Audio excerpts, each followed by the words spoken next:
देश की सबसे अमीर नगरी और देश का सबसे अमीर नगर निगम, फिर भी मुंबई हर बरसात के अंदर डूब जाता है। मुंबई से ये दिल दहलाने वाले दृश्य सामने आते हैं जहां पर गाड़ियां सड़कों पर फंस रही है, पुल टूट रहे हैं, ब्रिज गिर रहे हैं, ट्रेनें और ट्रेनों के ट्रैक पूरी तरीके से पानी के अंदर जा चुके हैं, लोग डूब रहे हैं और मौतों के आंकड़े बढ़ते ही जाते हैं। और ये आज का सीन नहीं है। अगर मुंबई की भाषा में बोला जाए तो ये हर बार का लफड़ा है जो मुंबई वालों को सहना पड़ता है। कहीं ना कहीं बरसात आते ही पूरा मुंबई स्विमिंग पूल बन जाता है। कुछ इलाकों में तो इतनी ज्यादा तेज बरसात होती है कि घरों से बाहर निकलना दुश्वार हो जाता है। पर हर साल का ये पैटर्न अपने आप को बार बार कैसे दोहराता है और आखिर क्यों देश का सबसे अमीर नगर निगम अपने शहर को बाढ़ से नहीं बचा पाता। नमस्कार, मैं हूं हर्षवर्धन, आप देख रहे हैं अपडेट इंडिया। आइए जानने की कोशिश करते हैं कि हर बरसात के अंदर मुंबई नगरी क्यों डूब जाती है। मुंबई के डूबने के 3 प्रमुख कारण हैं जिनके ऊपर आज हम बात करेंगे। सबसे पहला, मुंबई की जियोग्राफी, दूसरा मुंबई का ड्रेनेज सिस्टम और तीसरा मुंबई की खुद की लड़ाई, खुद का क्रिएट करा गया एक दुश्मन प्रकृति। सबसे पहले बात करते हैं मुंबई की जियोग्राफी। मुंबई के कुछ इलाके ऊपर और कुछ इलाके नीचे बसे। मुंबई खुद तटीय इलाकों पर बसा हुआ है, जिसके चलते जब भी तेज बरसात आती है तो समुद्र अपने पूरे उफान के ऊपर हाई टाइड्स लेकर आता है। अब शहर के अंदर भी पानी बसा हुआ है, भरा हुआ है, और वो पानी जब अपनी निकासी समुद्र के तट पे ढूंढता है तो कहीं ना कहीं तीव्र टाइड्स आकर वो पानी वापस शहर के अंदर ले आती है, जिसके चलते पूरा शहर डूब जाता है। और उसी समय पानी के निकलने की कोई जगह बचती नहीं है तो वो शहर के अंदर भर जाता है। अब दूसरा सबसे प्रमुख कारण है ड्रेनेज सिस्टम। जो ब्रिटिशर्स के टाइम से इंफ्रास्ट्रक्चर मुंबई के अंदर चला आ रहा है वो आज भी मौजूदा समय के अंदर है, और वो कहीं ना कहीं पुराने इलाकों में देखने को मिलता है।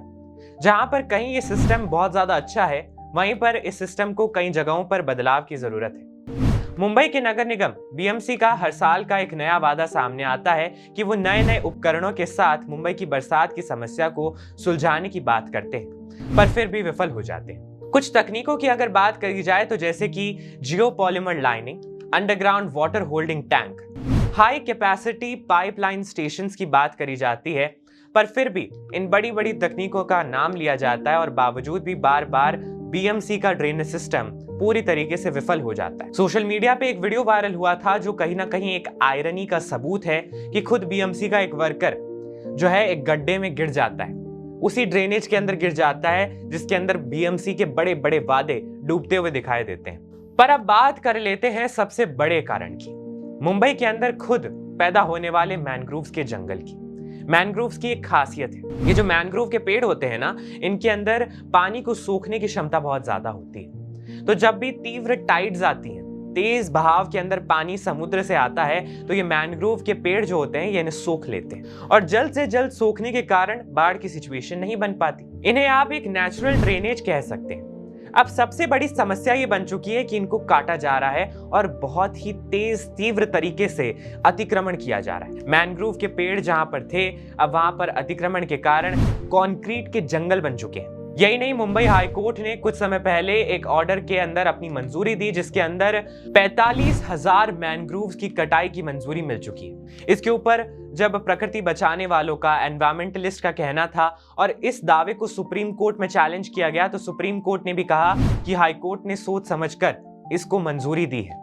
अब इसके बाद कहीं ना कहीं विरोध जारी है, पर फिर भी डर इस बात का है कि अब ये जो बचा कुचा मैनग्रोव का जंगल है वो भी खत्म हो जाएगा और मुंबई के हालात बद से बदतर हो जाएंगे। अभी सारी चीजें हमें बताते हुए बड़ा खेद है, पर कहीं ना कहीं देश का सबसे बड़ा और सबसे अमीर नगर निगम होने के बावजूद भी बीएमसी अपने शहर को नहीं बचा पा रहा है, अपने क्षेत्र को नहीं बचा पा रहा है और प्रकृति से आने वाले समय में बैर ले रहा है। जो मैनग्रोव मुंबई को बचाकर रख चुके हैं, जो मैनग्रोव मुंबई को चला रहे हैं, उन्हीं को काटने की बात आज करी जा रही है। तो क्या हाईकोर्ट ने इसके ऊपर सोच समझकर फैसला लिया है? विरोध के बावजूद भी ये नीतियां उच्च न्यायालय के अंदर, इन सब नीतियों को सहमति कैसे मिल रही है? अब इसके ऊपर आपकी क्या राय है, कमेंट्स में जरूर बताइएगा। क्या आने वाले समय में मुंबई के हालात और बिगड़ने वाले हैं? आपको क्या लगता है? कमेंट्स में जरूर बताइएगा। और ऐसे ही रिपोर्ट्स और ऐसे अपडेट्स के लिए बने रहिए अपडेट इंडिया पर। मैं हर्षवर्धन लेता हूं आपसे विदा।